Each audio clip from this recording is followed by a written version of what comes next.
الأمين الكريم الصلاة والسلام عليك يا سيدي يا رسول الله وعلى آلك وأصحابك يا سيدي يا حبيب الله.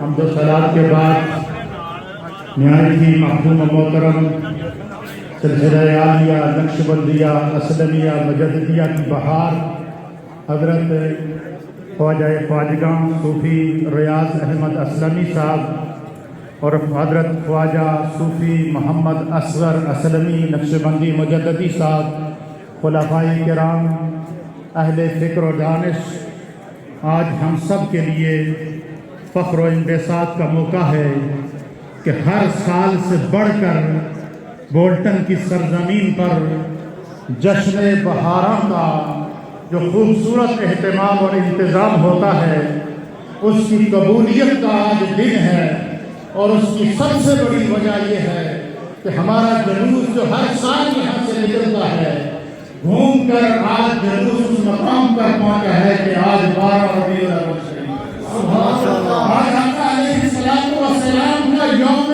میلاد ہے، اور میلاد کے دن اس جلوس کا گھوم کر واپس اس دن کے اوپر آ جانا یہ اس بات کی دلیل ہے کہ جو استاد پورے برطانیہ سے اور برطانیہ کے دور و عرض سے کافروں کی صورت کے اندر یہاں شرکت کے لیے آتے ہیں، ان کی سرکار دو عالم صلی اللہ تعالیٰ علیہ وآلہ وسلم کی بارگاہ کے اندر مقبولیت کی دلیل ہے۔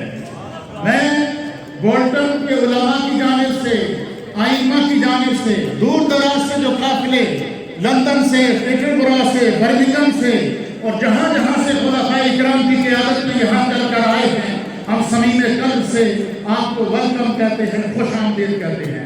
سرکار کے ذکر کی جو محفلیں ہوتی ہیں اس سے کیا ہوتا ہے؟ جو میلاد کی مجالس ہوتی ہیں اس کی برکات کیا ہے؟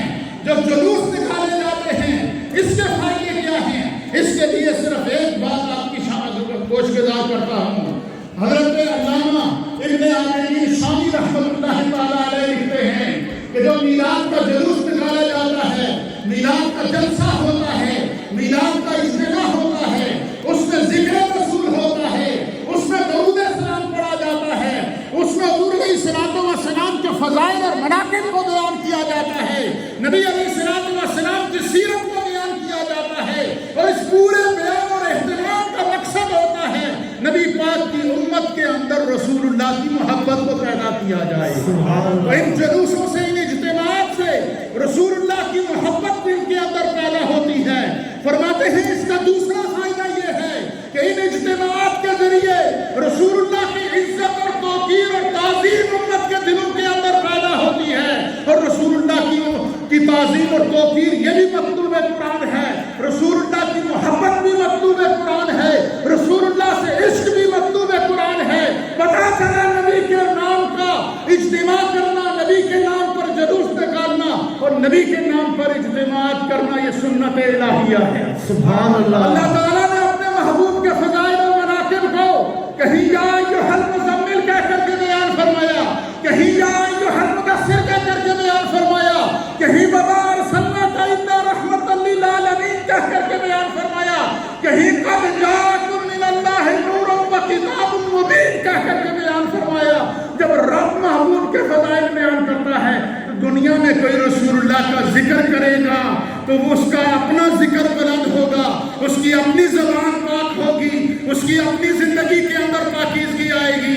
اسی لیے میرے رب کا فیصلہ ہے وَلَلْآخِرَةُ خَيْرٌ لَكَ مِنَ الْأُولَىٰ کہ میرے محبوب کی ہر آنے والی گھڑی پہلی گھڑی سے بلند ہے۔ کیوں؟ رب کا فیصلہ ہے کہ وَرَفَعْنَا لَكَ ذِكْرَكَ، اور اسی لیے نعرہ تکبیر، نعرہ تکبیر، نعرہ رسالت، نعرہ تحقیق، جشن ولادت النبی، آخری رسول خواجہ خواجگان زبانیان اشاد مشری۔ آخری بات، ہر سال نبی علیہ السلام کے جلوس میں اضافہ، ذکر میں اضافہ، مجالس میں اضافہ، اجتماعات میں اضافہ۔ اس کی وجہ کیا ہے؟ اس کی وجہ یہ ہے کہ قیامت تک زمانہ مصطفیٰ کا ہے، قیامت تک زمانہ جتنی ترقی کرے گا، زمانہ جتنے عروج کی طرف جائے گا،